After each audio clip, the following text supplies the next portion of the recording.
Hello students, how are you all? I hope you are all fine. ઘરે રહીને તમે બધા અભ્યાસ કરતા હશો.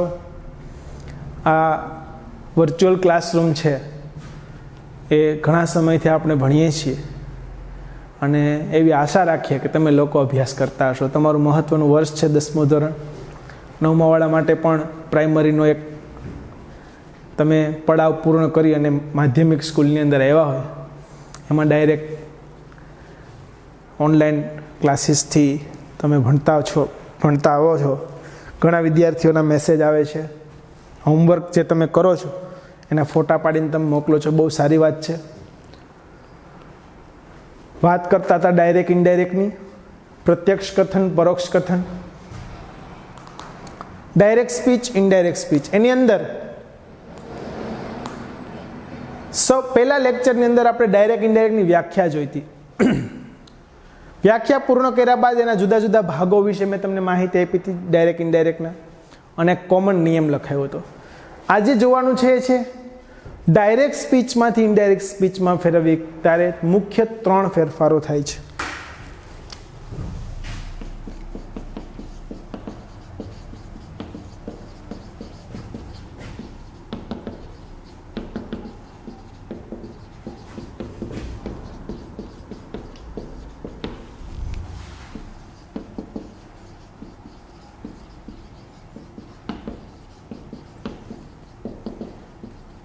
થતા ફેરફારો, એની અંદર 3 ફેરફારો થાય છે વિદ્યાર્થી મિત્રો.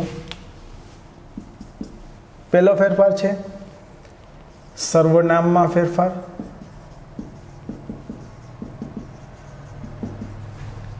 બીજો ફેરફાર છે સમયદર્શક તથા સ્થળદર્શક શબ્દોમાં ફેરફાર.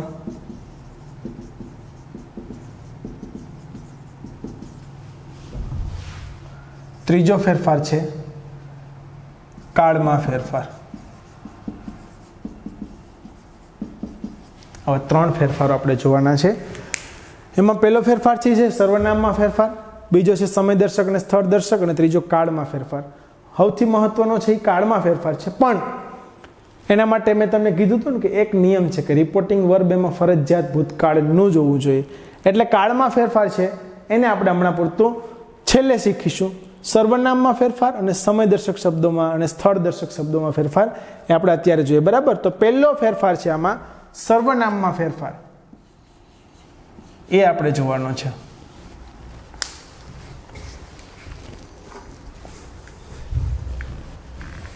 તો સર્વનામમાં ફેરફાર માટે એક વિભક્તિનું કોષ્ટક તમને લખાવું છું.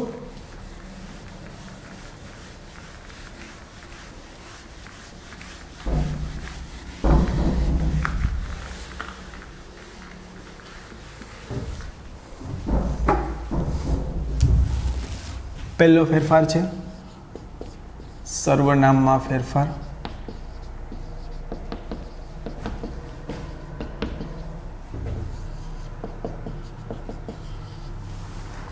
એના માટે એક વિભક્તિ કોષ્ટક તમારે શીખવાનું આવશે. જો વિદ્યાર્થી મિત્રો આ કોષ્ટક આવડશે તો જ તમને ડાયરેક્ટ ઇનડાયરેક્ટ આવડશે, બાકી આવડશે નહીં. વિભક્તિ કોષ્ટકની વાત કરીએ તો પહેલી વિભક્તિ છે એ છે કર્તા વિભક્તિ.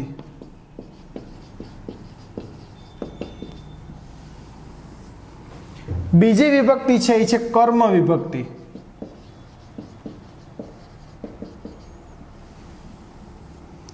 ત્રીજી વિભક્તિ છે કર્તા વિભક્તિ, કર્મ વિભક્તિ. આ પહેલી વિભક્તિ છે એ છે કર્તા વિભક્તિ છે, બીજી છે કર્મ વિભક્તિ, ત્યારબાદ એના જેવી સંબંધક વિભક્તિ.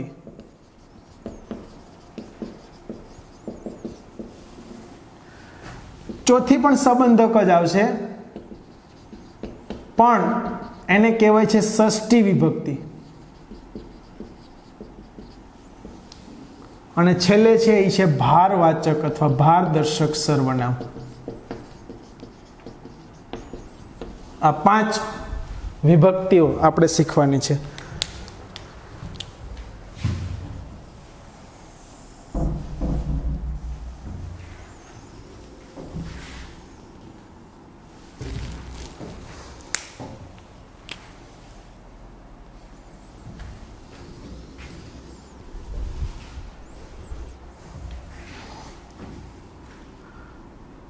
પહેલો પુરુષ એકવચન આઈ, એનું કર્મ વિભક્તિ થશે મી, સંબંધક થશે માય, ષષ્ઠી થશે માઇન્ડ અને ત્યારબાદ માય સેલ્ફ,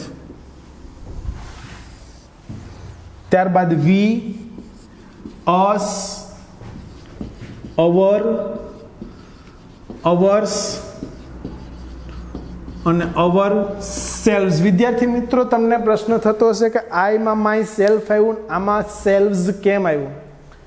તો આના માટે તમારે જવું પડશે બહુવચનના નિયમોની અંદર. બહુવચનમાં એવો નિયમ છે કે જો કોઈ શબ્દની પાછળ એફ કે એફી આવેલ હોય તો એનું વીએસ થાય છે. અહીંયા માય સેલ્ફ આ એક વચન હતું એટલે એફ છે, બહુવચન થાય તો એનું વીએસ થઈ જાય, અવર સેલ્વ્સ. બરાબર. ત્યારબાદ આ પ્રથમ પુરુષનું કામ અહીંયા પૂર્ણ થાય. બીજો પુરુષ યુ, એનું કર્મ વિભક્તિ પણ યુ, યોર, યોર્સ અને your self.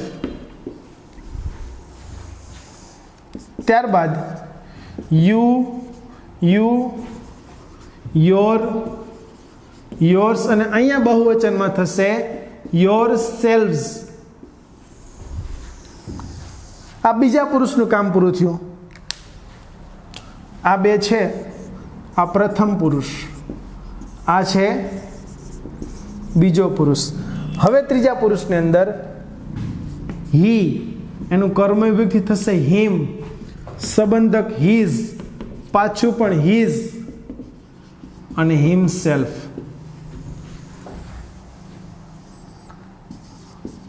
She, her, her, hers અને હર સેલ્ફ.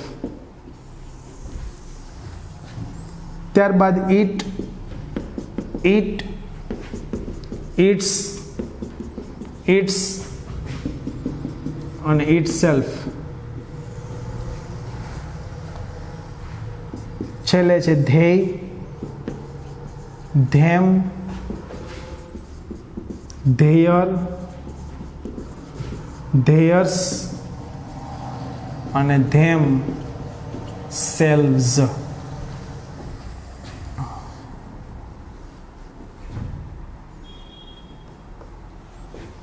ચાલો, આ એનું વિભક્તિ કોષ્ટક હતું. બરાબર. આ ત્રીજો પુરુષ.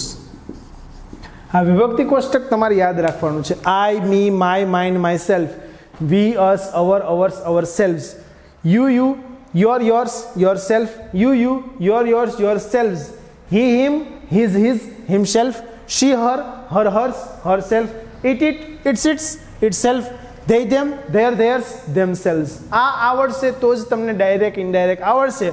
એટલે આજના હોમવર્કમાં તમે લખી જ લ્યો. આ વિભક્તિ કોષ્ટક છે એ તમારે પાકું કરવાનું છે. 2 વખત લખી અને પાકું કરવાનું છે. વિભક્તિ કોષ્ટક એ ખાસ અગત્યની બાબત છે. તો અહીંયા પહેલો ફેરફાર હતો સર્વનામમાં ફેરફાર. એ વિભક્તિ કોષ્ટક તમે યાદ રાખશો એટલે તમને આવડી જશે. બરાબર. હવે એના પછીનો બીજો ફેરફાર છે એ છે સમયદર્શક અને સ્થળદર્શક શબ્દોમાં ફેરફાર. એ જોઈએ.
બીજો ફેરફાર છે ત્યારબાદ સમયદર્શક તથા સ્થળદર્શક શબ્દોમાં ફેરફાર, સમયદર્શક તથા સ્થળદર્શક શબ્દોમાં ફેરફાર. હવે એક બાજુ તમારે લખવાનું છે ડાયરેક્ટ સ્પીચ, બીજી બાજુ ઇનડાયરેક્ટ સ્પીચ.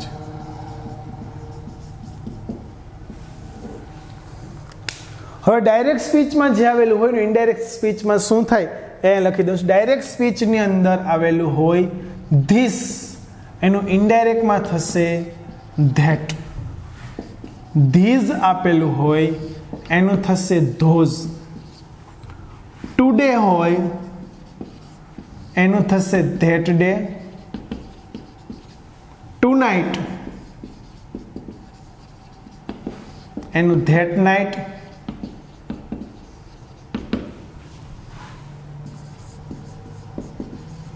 યસ્ટરડે હોય એનું ધ પ્રીવિયસ ડે.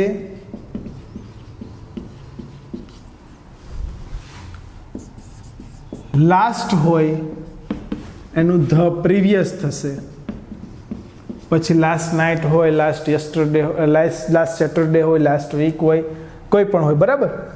ટુમોરો છે એનું ધ નેક્સ્ટ ડે થશે. પછી ધ નેક્સ્ટ ડે આવેલું હોય એનું ધ નેક્સ્ટ ડે પણ રહે અને ધ ફોલોઈંગ ડે પણ થઈ જાય.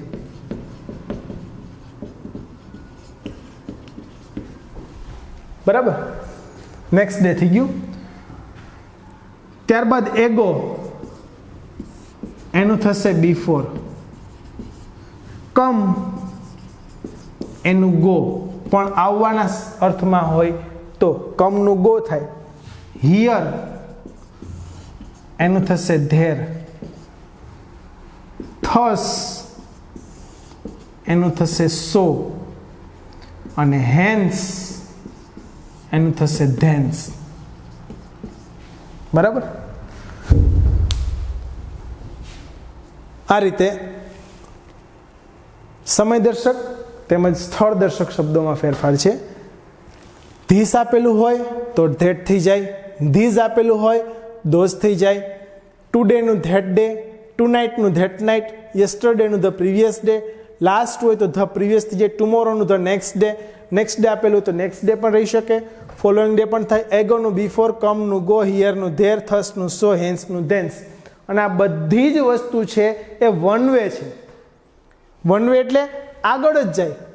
ટુ નાઇટ આપેલું હોય ને તો ધેટ નાઇટ થાય. ધેટ નાઇટ આપ્યું હોય તો પાછું ટુ નાઇટ ન થાય. સમજાય છે? ધીસ આપેલું હોય તો ધેટ થાય. ધેટનું ધેટ જ રહે. ધેટનું પાછું ધીસ થતું નથી. મતલબમાં એને આગળ જ ગેર છે, રિવિસ ગેર છે નહીં. એમાં પાછળ ગાડી હાલતી નથી, આગળ જ ગાડી હાલે છે. સમજાય છે વિદ્યાર્થી મિત્રો? આ બીજો ફેરફાર હતો સમયદર્શક તેમજ સ્થળદર્શક શબ્દોમાં ફેરફાર, કે જે આ ડાયરેક્ટમાં હતું, ઇનડાયરેક્ટમાં આવે ત્યારે અહીંયા થાય. બરાબર. ત્રીજો ફેરફાર છે કાળમાં ફેરફાર. એ બહુ અગત્યનો, સૌથી મહત્વનો ફેરફાર છે. એ પહેલાં હું તમને એક નિયમ લખાવી દઉં કે જો રિપોર્ટેડ સ્પીચમાં, જ્યારે રિપોર્ટેડ સ્પીચની અંદર સનાતન સત્ય, કોઈ વૈજ્ઞાનિક નિયમ આવે એના કાળમાં ક્યારેય ફેરફાર થતો નથી. એક નિયમ લખાવી દઉં તમને.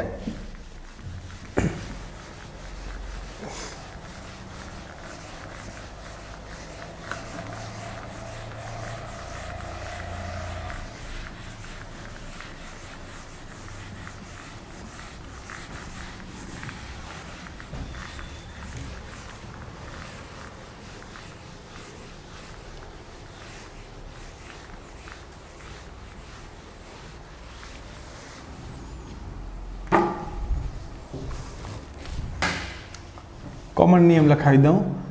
રિપોર્ટેડ સ્પીચમાં જ્યારે સનાતન સત્ય, વિજ્ઞાનનો સિદ્ધાંત,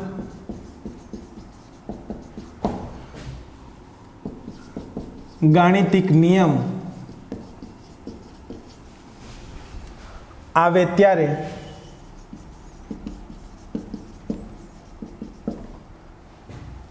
કાળમાં કોઈ જ ફેરફાર થતો નથી.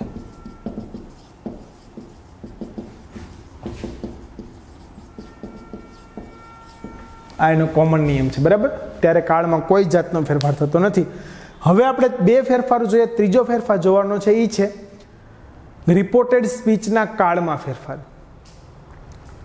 કાળ મુખ્યત્વે 12 છે, તમને બધાને ખબર છે. સાદો વર્તમાન કાળ, સાદો ભૂતકાળ, સાદો ભવિષ્યકાળ, ચાલુ વર્તમાન કાળ, ચાલુ ભૂતકાળ, ચાલુ ભવિષ્યકાળ, પૂર્ણ વર્તમાન કાળ, પૂર્ણ ભૂતકાળ, પૂર્ણ ભવિષ્યકાળ, ચાલુ પૂર્ણ વર્તમાન કાળ, ચાલુ પૂર્ણ ભૂતકાળ અને ચાલુ પૂર્ણ ભવિષ્યકાળ. એવા 12 કાળ છે ટોટલ. તો કાળ માટે એક શરત રાખી છે આ લોકોએ કે જો રિપોર્ટેડ સ્પીચ માત્ર ને માત્ર જો ભૂતકાળનું હોય તો અને તો જ વાક્યના કાળમાં ફેરફાર થાય, બાકી વાક્યના કાળમાં ફેરફાર થતો નથી. જો ભૂતકાળનું હોય તો જ. એટલે ભૂતકાળનું એટલે કયું રિપોર્ટિંગ વર્બ આવશે? Said to. એટલે કે જો રિપોર્ટિંગ વર્બ તરીકે સેડ ટુ આવે ને તો જ એના કાળમાં ફેરફાર થાય છે, બાકી ફેરફાર થતો નથી. કાળમાં ફેરફાર જો સાદો વર્તમાન કાળ આપેલું હોય તો એનું સાદો ભૂતકાળ થઈ જાય, સાદા ભૂતકાળનું પૂર્ણ ભૂતકાળ થઈ જાય, પૂર્ણ ભૂતકાળનું પૂર્ણ ભૂતકાળ જ રહે, પૂર્ણ વર્તમાન કાળ હોય તો પૂર્ણ ભૂતકાળ થઈ જાય, ચાલુ વર્તમાન કાળ હોય તો ચાલુ ભૂતકાળ થઈ જાય, ચાલુ ભૂતકાળ હોય તો ચાલુ પૂર્ણ ભૂતકાળ થઈ જાય. શેલ કે વિલ આપેલું હોય એનું વુડ થઈ જાય ને મૂળરૂપ મુકાઈ જાય, કેનનું કુડ થઈ જાય, મેનું માઇટ થઈ જાય. આટલા ફેરફારો છે એ થાય છે, બરાબર વિદ્યાર્થી મિત્રો. તો કાળમાં ફેરફાર અગત્યનો ટોપિક હોવાથી આપણે નેક્સ્ટ લેક્ચરમાં જોઈશું. આજના લેક્ચરની અંદર આપણે સર્વનામમાં ફેરફાર અને સમયદર્શક તથા સ્થળદર્શક શબ્દોમાં ફેરફાર જોયો. સર્વનામમાં ફેરફાર છે વિદ્યાર્થી મિત્રો, એનું કોષ્ટક છે, તમારે 2 વખત લખી અને પાકું કરવાનું છે. નેક્સ્ટ લેક્ચરમાં આપણે મળીશું કાળમાં ફેરફાર સાથે. ત્યાં સુધી good bye. Thank you very much.